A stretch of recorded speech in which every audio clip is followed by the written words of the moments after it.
अस्सलामुअलैकुम दोस्तों, आज की वीडियो में हम कुवैत की कुछ अहम तरीन खबरें जो हैं वो आप तमाम दोस्तों के साथ शेयर करने वाले हैं। तो अगर आप कुवैत में रहते हैं और कुवैत के हालात व वाक़यात से बाखबर रहना चाहते हैं तो इस वीडियो को आप शुरू से लेकर आखिर तक जरूर देखें। दोस्तों वीडियो पसंद आए तो लाइक और शेयर जरूर करें। चलिए दोस्तों बढ़ते हैं अपडेट की तरफ।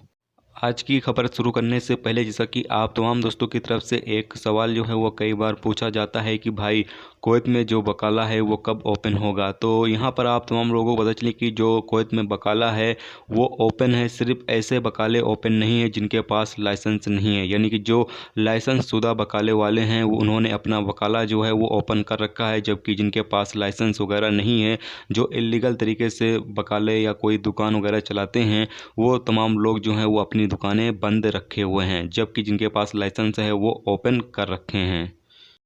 पहली खबर यह है कि कुवैत के deputy prime minister and ministry of interior Anas Al Saleh ने एक फैसला जारी किया है जिसके मुताबिक जिसकी रेसिडेंसी यानी कि वर्क परमिट 1 जनवरी 2020 के बाद ख़त्म हुआ है और अगर वो कुवैत में रहना चाहता है, अपनी रेसिडेंसी को रिन्यूअल करवाना चाहता है, तो यहाँ पर बिना किसी जुर्माने के वो अपनी रेसिडेंसी को जो है वो रिन्यूअल कर सकता है और कुवैत में रह सकता है। यहाँ पर कंपनियों से कहा गया है कि अगर उनके एम्प्लॉय की यानी उनके वर्कर की रेसिडेंसी 1 जनवरी 2020 से ख़त्म हुई है तो वो अपने वर्कर के जो रेसिडेंसी है, वर्क परमिट है, वो रिन्यू कर सकते हैं बिना किसी जुर्माने के। अगली खबर यह है कि कुवैत में सालवा कोऑपरेटिव सोसाइटी में 70 एम्प्लॉय यानी कि 70 वर्करों को कोरोना वायरस का मरीज जो है वो पाया गया है, जबकि इस कोऑपरेटिव सोसाइटी को जो है वो वक्ती तौर के लिए बंद कर दिया गया है। यहाँ पर मौजूद तमाम वर्करों का कोरोना टेस्ट जो है वो किया जाएगा। उसके बाद फिर इस कोऑपरेटिव सोसाइटी में कीटाणु मारने की जो दवा आती है उसका स्प्रे किया जाएगा। उसके बाद फिर से कहीं जाकर इस कोऑपरेटिव सोसाइटी को जो है वो ओपन किया जाएगा।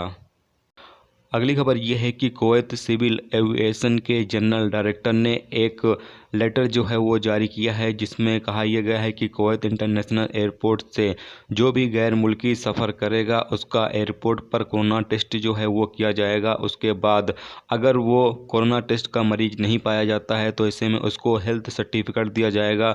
बाद में फिर उसे सफ़र करने का मौका जो है वो दिया जाएगा। और अगर कोई शख्स पॉजिटिव पाया जाता है यानी उसके अंदर कोरोना वायरस की बीमारी पाई जाती है तो ऐसे में उसको रोक लिया जाएगा और उसका इलाज करने के लिए उसे अस्पताल में दाखिल कर दिया जाएगा। और जब वो पूरी तरीके से फिट हो जाएगा तो उसके बाद ही उसे कुवैत से जाने की इजाज़त दी जाएगी। तो यहाँ पर अब जो लोग भी सफ़र करेंगे उनका जो है एयरपोर्ट पर ही कोरोना टेस्ट किया जाएगा। उसके बाद फिर उन्हें हेल्थ सर्टिफिकेट दिया जाएगा कि ये शख्स जो है वो पूरी तरीके से कोरोना का मरीज नहीं है, यानी कोरोना मुक्त है ये शख्स। उसके बाद फिर वो अपने मुल्क का सफ़र कर सकेगा।